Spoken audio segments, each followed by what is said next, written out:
So there's been some confusion and there are people who are worried that they may have a holiday booked and the wildfires seem to be spreading, particularly in France and Spain. So I'm going to give you a quick overview of the rules, when you can claim, what would happen if you decided you just didn't want to go. So the first golden rule to bear in mind is that the UK Foreign, Commonwealth and Development Office, known as the FCDO, that is the most important thing to look at. Their travel advice that they give is the baseline for any legal rights that you have. So if the FCDO officially advises against all but essential travel to your specific resort or region, then it will trigger major legal protections and insurance clauses, which will entitle you to a refund.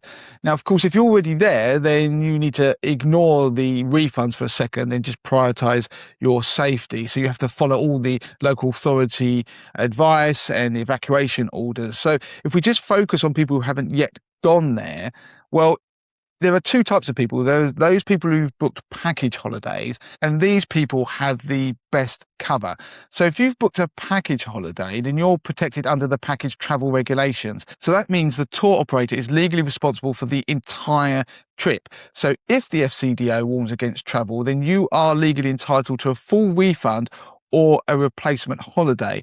Now, there is a direct threat test as well. So if the FCDO hasn't issued a formal warning, you can still get a refund under package travel regulations if there is an unavoidable and extraordinary circumstance at your destination. So, for example, the fire might be a direct threat to your specific accommodation. It's not about things like vague smoke nearby or smoky skies. That sort of thing isn't sufficient to force a refund. So if you are travelling on a package holiday and there is a threat to the accommodation, be it a hotel or maybe a villa, then you will likely get a refund. So what about if you are going on a package holiday? We'll come to DIY holidays in a moment.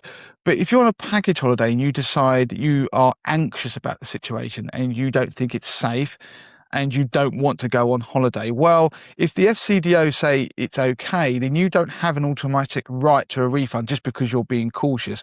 But operators can be flexible. So if you contact them, then they may offer to move your date fee-free, but that is not guaranteed. If we move on to DIY holidays where you've booked flights and accommodation separately, well, you're not covered by the package travel regulations. In this situation, if the airline or maybe the ferry operator cancels your journey because of the wildfires, then they must refund or rebook you.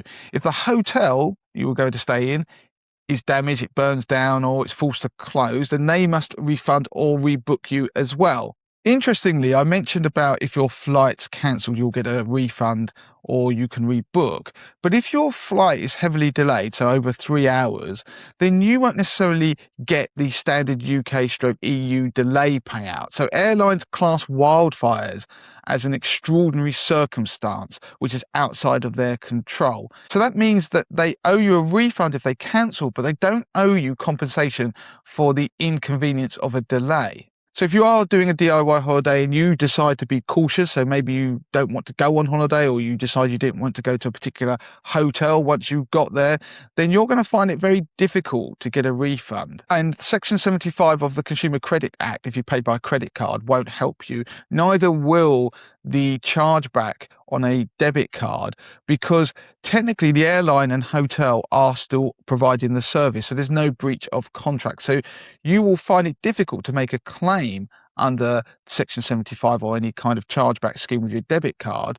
So you are bound by the standard cancellation terms of your booking. Moving on to whether travel insurance will pay out. So if you have a medical emergency, so let's say you need hospital treatment for some reason due to the fires, then you will be covered because the standard travel medical cover applies in that situation. If your return journey is delayed by disruption, then any emergency medical cover usually extends automatically. When it comes to disruption and cancellation, then travel insurance is usually the last resort. So you will have to have tried to get a refund from the travel company or the airline or the hotel. Failing that, then the credit card company first of all. So travel insurance usually only covers you once you've exhausted all the other options.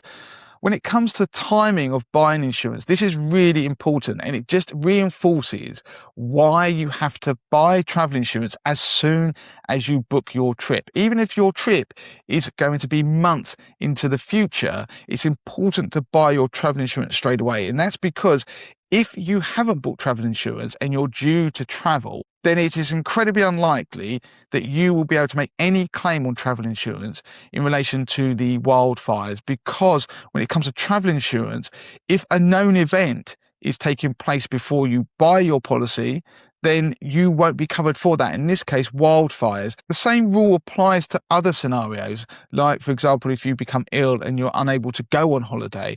So if your illness is known about before you buy your travel insurance, then you won't be covered if you're unable to travel. Similarly with strikes, if strike action is known about before you buy your travel insurance, then you won't be covered if you're unable to travel because of airstrikes. So that's why you should always book your travel insurance as soon as you buy your holiday.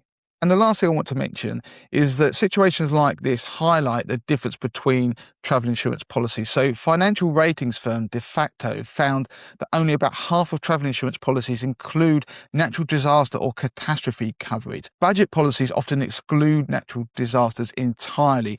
So if you are taking out travel insurance, then it's worth looking at the T's and C's to see if you will be covered in the event of any scenario like a natural disaster or a catastrophe of some kind.